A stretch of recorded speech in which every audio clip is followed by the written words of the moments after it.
Watching The Boss Baby reminded me of Cats and Dogs, which was a film I liked. Do you remember that one? Came out around the beginning of the millennium. So yeah, The Boss Baby was very similar to Cats and Dogs, uh, with babies instead of cats.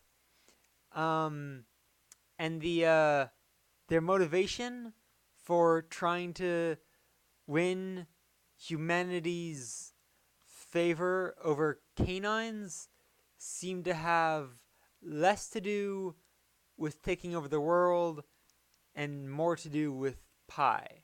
I'm not totally sure, but that seemed to be a major facet.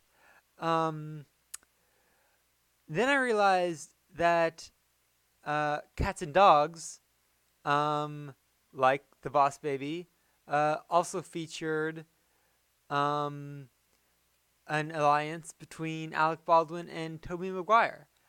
Very similar movies, very similar. But this realization um, codified something in my mind about Tobey Maguire. Um, I'd always thought that he was slightly dour for the Peter Parker role.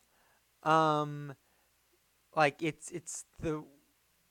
seemed to be the one somewhat weak point of the casting in those films, which was like totally reversed for, well, not totally reversed. Like the cast in the Amazing Spider-Man was fine, but Andrew Garfield really stood out to me as a perfect Spider-Man, um, for my taste at least.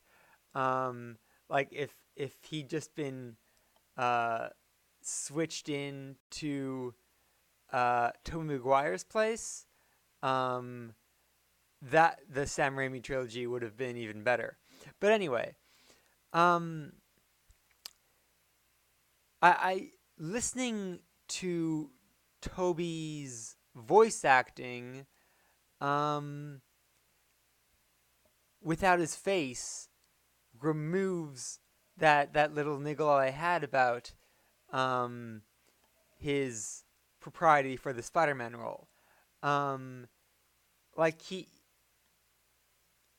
can do it. Like he has that range, but his face just doesn't seem to emote well. Um, like it's something you'd probably notice if he were just a random stranger you met at a party or something.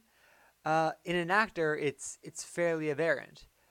But in fairness, there can be like specialized uh, space for that.